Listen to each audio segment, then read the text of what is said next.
My friends and family probably think that my life changed after 50 because of my habits, what I eat, how I work out, my routines.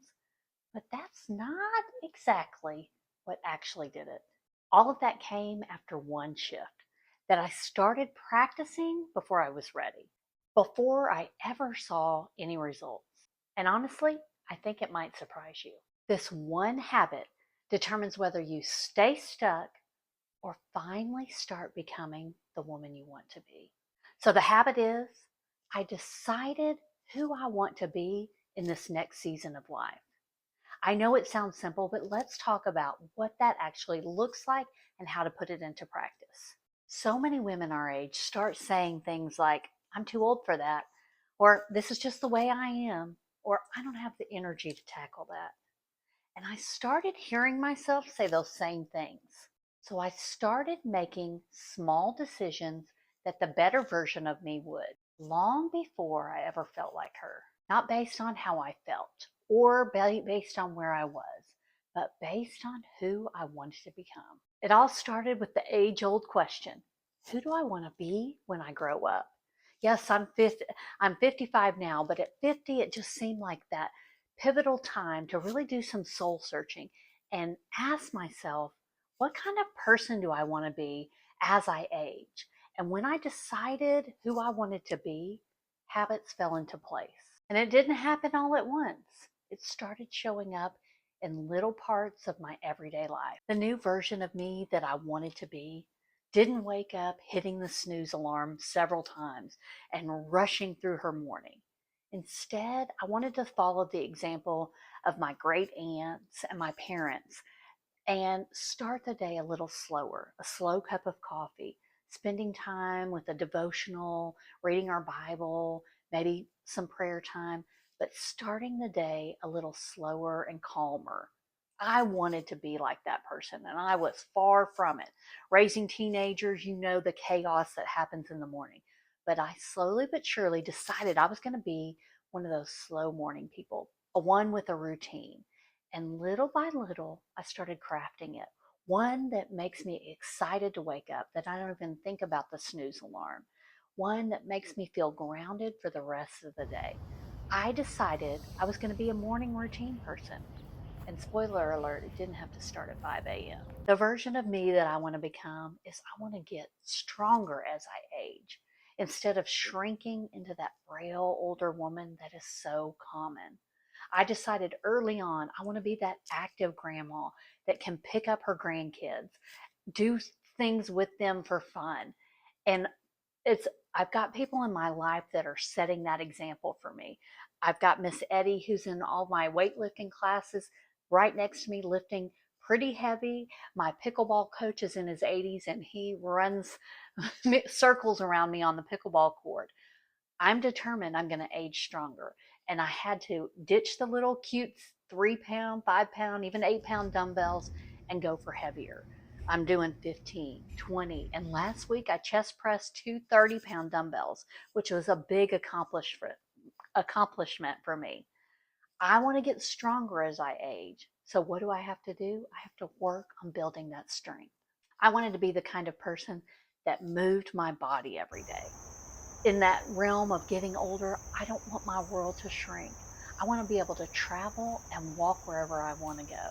I want to be able to keep up with my kids and my grandkids. I want to be able to go on adventures and not have to worry about how far a distance this is to walk. So, what did I have to do? I had to start moving my body intentionally every day, not just that 30 minutes or an hour at the gym, but walking throughout the day. So I got a Fitbit, started hitting my step goal, and slowly but surely, I became a walker who really thrived and enjoyed the energy I got from my daily walks. Being outside helped lift my mood. And now I don't even have to think about or force myself to go on a walk. Once I decided to be that person that moves her body every day, walking became an easy habit. At 50, I also decided I wanted to become someone who eats healthy easily. After years of dieting, it had never been easy. So I wanted to flip that switch because I know nutrition makes such a big difference in how we age and how we feel. and I wanted to make healthy eating easier. And so I just started identifying as a healthy eater. A healthy eater eats her vegetables.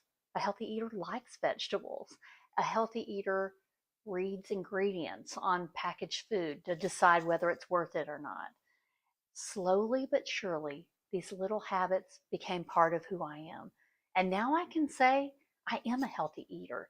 And it's not a daily struggle like it used to be, all because of that one decision. I also decided I was breaking the stereotype of becoming old and boring.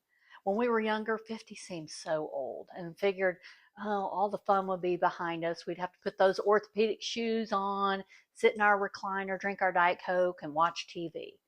But once I got here, I was like, no, I don't want to just actually get through life.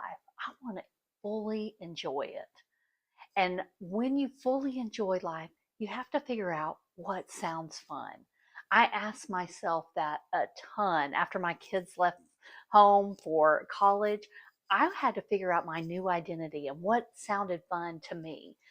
I didn't really have a whole lot of hobbies, so it took some experimenting and trying to figure out what that looked like. And now I can say I'm playing mahjong, I'm playing pickleball. Meeting friends at the gym has actually become a hobby. I'm doing watercoloring. Brady and I travel. I'm constantly thinking of what will make my life more fun because I want to continue to expand my life, not shrink it as I age. And when I decided that, a fun person looks for fun and says yes. And probably one of the most important decisions I made was I was going to become my biggest cheerleader instead of my worst critic. I wanted to talk to myself and build myself up instead of constantly analyzing, overthinking, and criticizing what I was doing. I wanted to become a person that spoke to herself with respect, not criticism. I'd read a book by Michael Hyatt, and he had an accountability partner that he gave permission to. That anytime he said some blanket statement, kind of criticizing himself or something, that person could say, if you say so. Our words have power. And I needed to reprogram myself to stop putting myself down and start building myself up. I wanted to speak like that better version of myself. I wanted to put those words out there. I wanted to become her, so I had to start talking like her. And that has made all the difference. I love reading habit books, and one of my favorites is James Clear Atomic Habits.